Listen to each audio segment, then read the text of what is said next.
Since Warhammer Dark Omen in 1998, no PC game has even come close to doing the world of Warhammer Fantasy justice. Until now.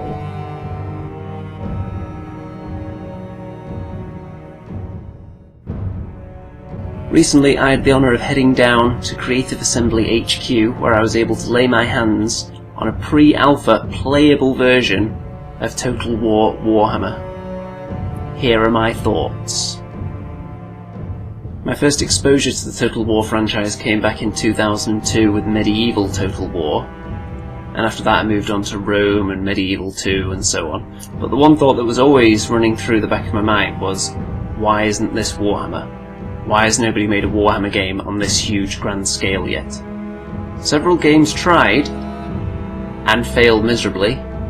Not going to name too many names, but Mark of Chaos.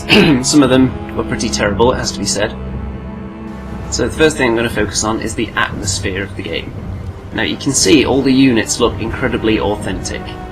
As you'd expect in this day and age, there is a big emphasis put on attention to detail, and all the little touches that you'd expect that make those units authentic are there.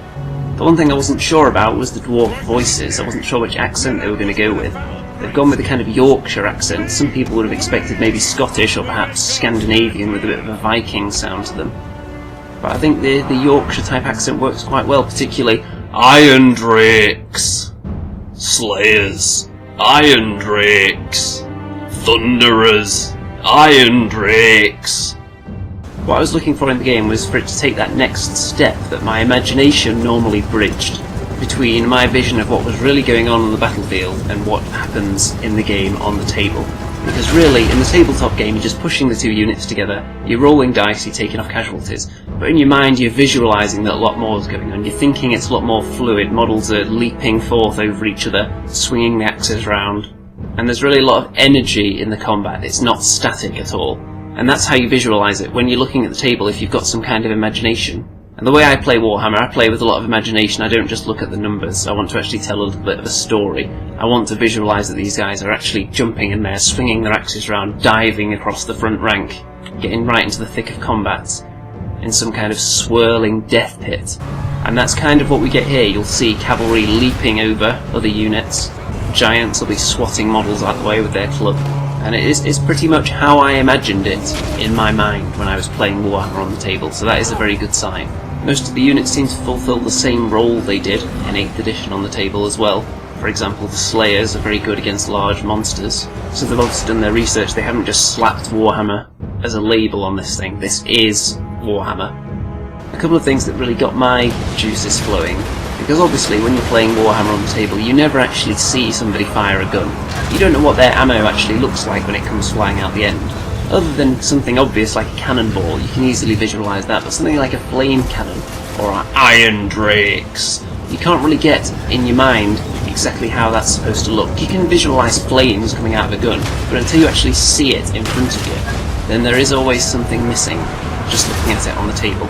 Which is why it always looks really good when people actually craft their models with little puffs of smoke or flames coming out of the barrels of guns, because it fills in that gap in your imagination. But in this game, it's all there right in front of you. And on the subject of the graphics, the one thing that really grabbed me actually, as a dwarf player, beards. I don't know if I'm going to be able to explain this very well, but in a lot of games you'll see that a beard is kind of strapped to the entire body. It's almost like it's welded to their kneecap, so that when they turn, the whole texture kind of stretches out and it looks really weird. But in this game the beard does seem to have a life of its own, flopping all over the place, which is exactly what I want. And you could probably get away with not doing that in a game where most of the time you're going to be zoomed out so far that you're not going to be able to see the beards very clearly because you want a full view of the battlefield. But the fact that they've put in that much attention to detail is a very good sign as far as I'm concerned. So as we all know, beards are the #1 selling point of any game on the PC. So had the beards been slightly off, I was ready to go nuts and flip some tables. But they were perfect. No complaints from me, the dwarf expert. With this being Warhammer, you're generally going to get a pretty good idea of what something is at a distance. You can differentiate a Slayer visually, for instance, quite easily, because they're naked and ginger. As far as the controls go, I'm familiar with previous Total War games, there was nothing in there that was too surprising. If you've played those games before, then you'll be able to adapt to this very easily. Only a couple of differences to bring it more in line with the Warhammer world. The mission that I was able to play, the ambush at Thundering Falls, involved goblins coming in from all directions against this dwarf army in a defensive position. And really there is very little as satisfying as watching a dwarf artillery barrage just cut through some ranks of troops. In the tabletop game there was very little more satisfying to me than that, and then seeing it actually played out on the screen with beautiful graphics is just a step up from there. The enemy are actually incredibly clever. They don't have predetermined paths they're going to follow into your army. They'll go for the weak spot, and they'll go for it hard. So if you leave your iron drakes on a hill completely exposed, expect them to get overrun instantly. I will have further thoughts on this game. I may go into more depth about the beards in particular, because that's a spot that's very close to my heart. I haven't done a huge amount of PC gaming in the last couple of years compared to previous years, because I've been focusing so much on miniatures. But if there's one game that's going to drag me back in and just eat up days and days of my time, it's definitely going to be this. Because this is a game that I've been waiting for a very, very long time. The rumours were swirling round for years, and now it's finally almost upon us. It's very exciting.